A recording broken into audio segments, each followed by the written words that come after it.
as far as who needs to be fired, for smaller, like maybe you have a small team. Maybe you need to look at yourself. Like, what pieces of myself do I need to fire? And what do I need to hire in their place? Constructing your life is about much more than just building a bank account. Each week, join mindset coach Austin Linney as he interviews guests who are constructing their dream lives and impacting the world around them on a daily basis. If you're an entrepreneur or wanting to start a business, or you just want to hear motivating stories of how others have overcome the odds, you are in the right place. And now for your host, Austin Linney. Guys, we got him back. We discussed brick and mortar marketing, how to market your business. But now we're going to dive into what Chase and I really care about, which is business mindset training, using your words.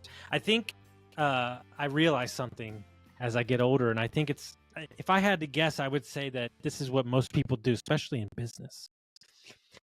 In my 20s, I just out-earned having to pay attention to anything. If I just made more money, then I wouldn't have to worry about how shitty my books are. If I just made more money, I wouldn't have to worry about how I don't feel healthy. If I just made more money, I don't have to worry that my marriage is falling apart. If I just make more money, people will like me more. Like, I think we are avoidance and then we are out earners of our problems. I think that we have that default mechanism. Yes. And this is, there's external and there's internal personal development. And a lot of people ignore the internal. I'm a full proponent that it takes both, right? It's like the masculine and feminine, whatever you want to call it. And there's a lot of we were just talking about the big dogs in the industry. A lot of the big dogs in the motivational content space, they talk about the external a whole lot because, I mean, hey, maybe they're just really good marketers. That's what people think they want, right? That's like when I have that Corvette and that 3-car garage and that in-ground pool, I'm going to be happy. Well, here's the problem. If you're looking off into the future saying, when I have this, I'm going to be happy. Well, that's the pattern you're operating in. And when you get that, you're going to go, oh, well, when I have the Ferrari and the vacation home and the private jet membership, then I'll be happy. And here's the thing. Here's what, and this is, I love being looking at both sides of the coin. It's not to say that you won't be happy.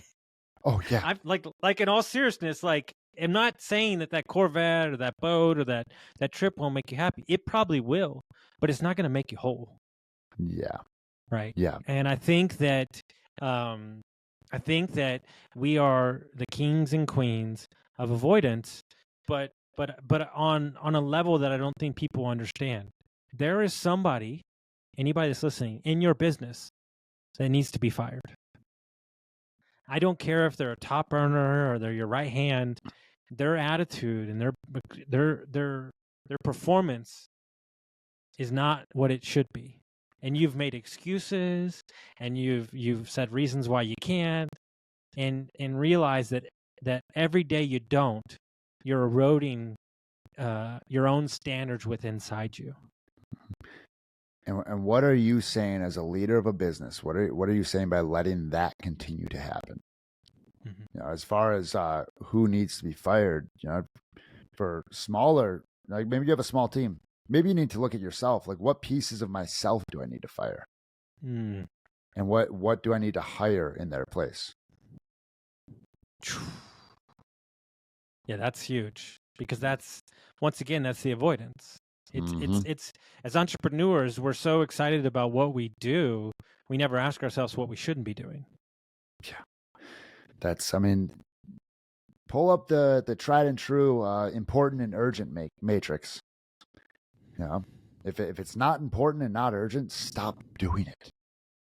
Yeah, and so we, and this is something I just talked about on previous podcasts. The definition of a great this so sucks. The definition of a great SMB is that it's boring as shit. Yep. Like, it's boring. And we let our own insecurities, our own anxiety of the business move us on to the next thing that we should be doing while we're distracting our team by focusing on this new thing. Oh, we need to be doing this. We need to be marketing here. We got to change this. When if you just let the business do its thing, it'll probably be very successful. But we're feeding our own need, our own anxiety, our own ego through the business. 100%. And this is something, in the space that I also operated in of consulting with smaller online businesses. Part of the reason that they fail to start, because they go, oh, well, this is fun. I just created a business. I created a brand. Wait, you mean I get to market and put my message out there and talk to people over and over and over and over again, and that's what my business is? No, it doesn't sound like fun. I'm going to go start something new. Yeah. It's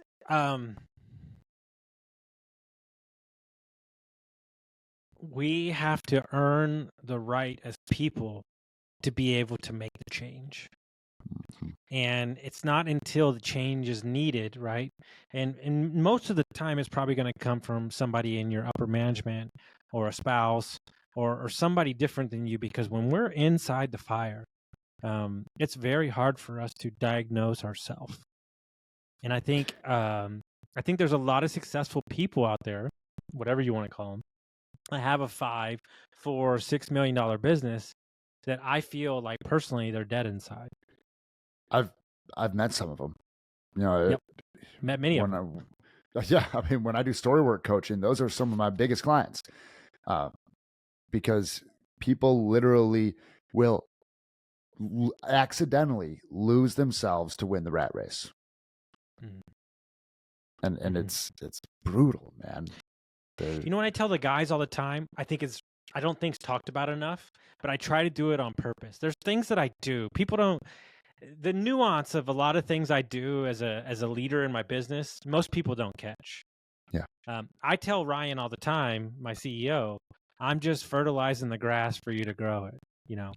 Like I'm out there fighting the fight in the beginning. When we're doing something, and let's say it's hot, or we're like lifting a big unit, or we're loading up stuff, I look at him and I go, hey, how cool is this?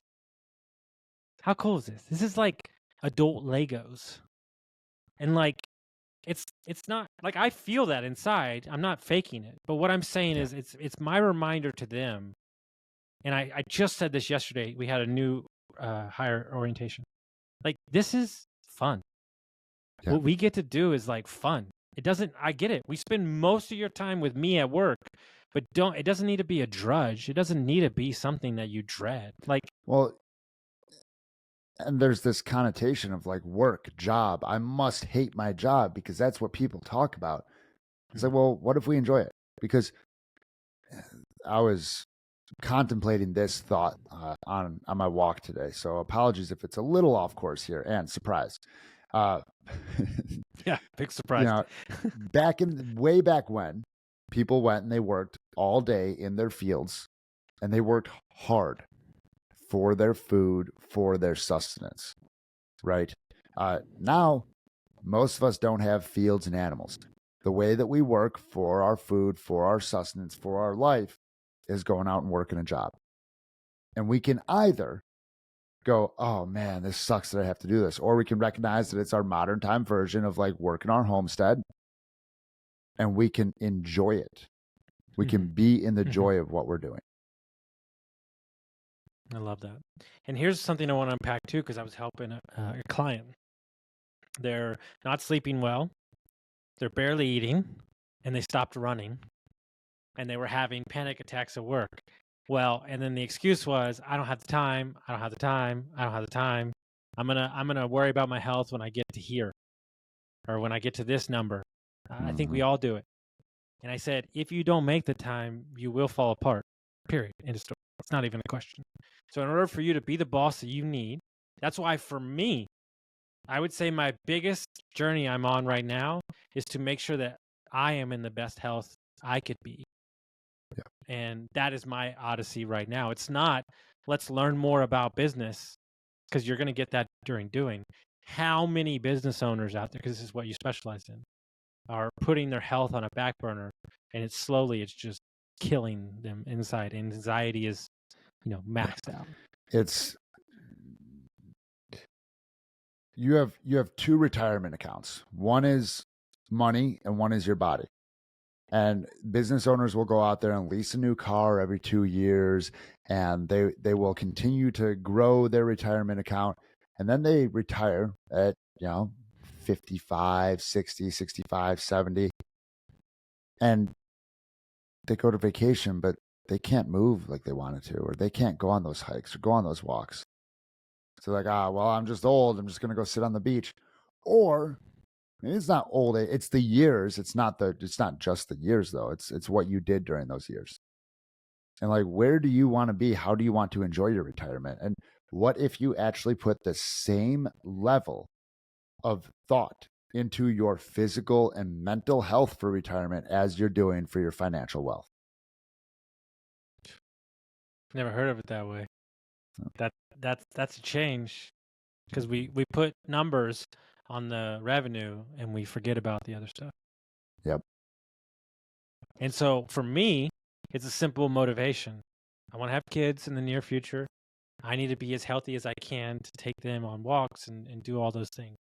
And so whatever it is that you need to motivate you to get started, how does one even begin to turn the ship per se? One, recognize that the reason most people don't start a journey is because we're scared of the unknown, because we only know what we stand to lose. We've never experienced the other side of that. So get really unreasonable with what the upside could be and get excited about it. And then guess what? There's going to be resistance. I can give you all the mindset tricks you want. Change your words around it. Talk about it in a better way. Regardless of what you do, your nervous system and your body is going to go, oh, hey, this isn't what we used to do. And not too long ago in human history, we used to want to just sit around the fire instead of venturing away because that was safer. So I'm going to keep you around this proverbial fire, which is your shit health, because it's safe. It's all right. You're not dead yet. And realize that it's actually better on the other side. And take a week, 2 weeks, 90 days, and stay disciplined, not motivated. That'll come and go. You'll wake up on a Monday morning after your sleep being off on the weekend, even though you know you're supposed to go to sleep at the same time every day. You say, I don't want to do it.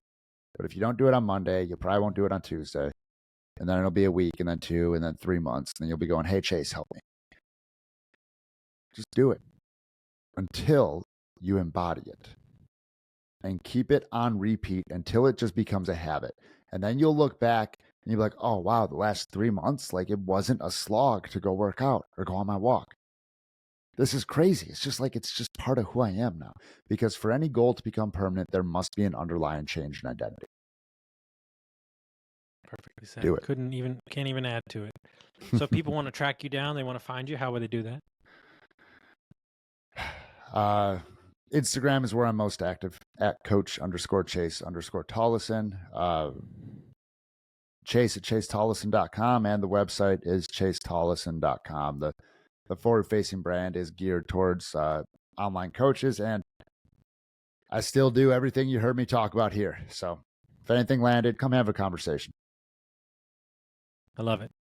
Guys, hope you got some value. Rate us and review us. Send it to a friend that'll get some value out of it. You business owners who aren't taking care of your mental and physical health.